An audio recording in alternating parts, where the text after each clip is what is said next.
নমস্কার, আজকে আমি বানাচ্ছি রসগোল্লা। এই জন্য কী কী উপকরণ লাগবে? এই ছানা, চিনি 1 কাপ আর একটা আমুল্লা দুধের প্যাকেট।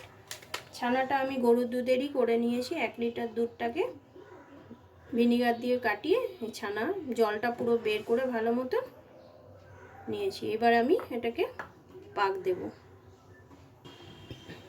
প্রথমে আমি এই থালার মধ্যে ছানাটা নিয়ে নেব।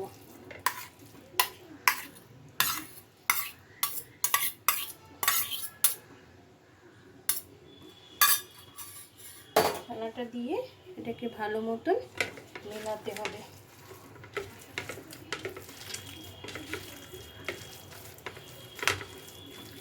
এভাবে ভালো মতন এটাকে মেলাতে হবে।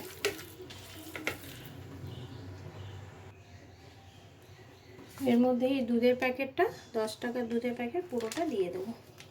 গুঁড়ো দুধটা দিয়ে ভালো মতন মেলাতে হবে। এটা মাখতে হবে ভালো মতন, যাতে দানা না থাকে একটুটা।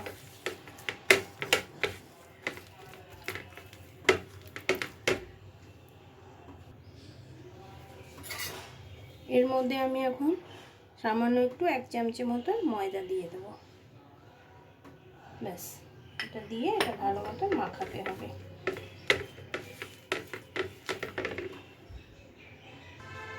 এখন এর মধ্যে আমি একটু সামান্য এই বেকিং পাউডার অল্প একটু দিয়ে দেব। ব্যাস, এতটুকু দিয়ে দিলাম। দিয়ে এটা মেলাতে হবে ভালো মতন। এই ডোটা আমার তৈরি হয়ে গেছে, ভালো মতন মাখা হয়ে গেছে। এখন আমি ইন্ডাকশনটা ধরিয়ে নিলাম।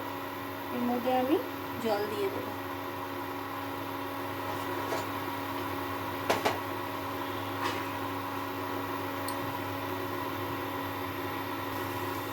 আমি জল দিয়ে দিচ্ছি। প্রথমে 1 কাপ দিলাম, 2 কাপ,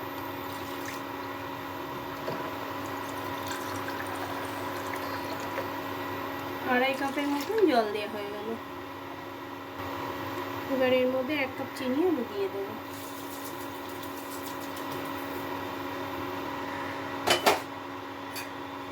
ভালো মতো গুলে গেলে চিনিটা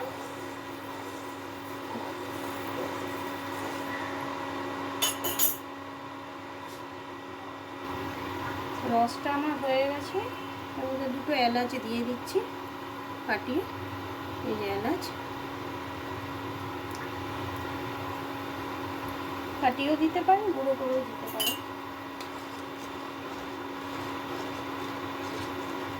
রসগোল্লার রস তো একটু পাতলাই হয়, বেশি গাঢ় করতে হবে না। এবার আমি এই যে মিষ্টিগুলো আমি গড়ে নিয়েছি হাতে গোল গোল করে, এ কটাই হলো। একটা একটা করে এবার আমি দিয়ে দেব। একটু স্টিমটা কমিয়ে নেব,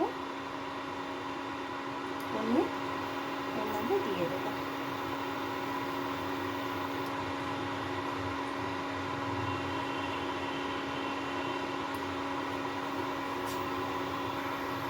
সব রসগোল্লা দেওয়া হয়ে গেছে। এবার ফুটবে ভালো মতো, ফুটলে অনেক বড় হয়ে যাবে।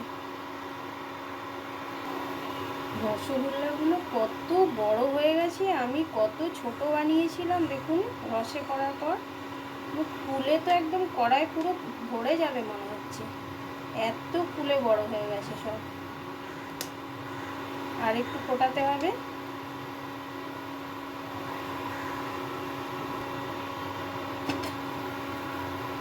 পুরো রসগোল্লা বানানো কমপ্লিট আমার।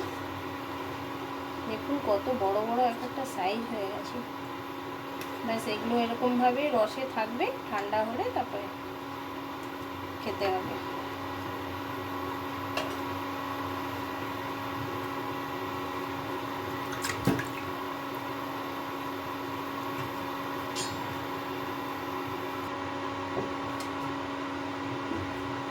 দেখুন রসগোল্লাগুলো কত বড় হয়েছে। এর মধ্যেই থাকবে, ঠান্ডা হলে তারপরে আমি সবাইকে খেতে দেবো।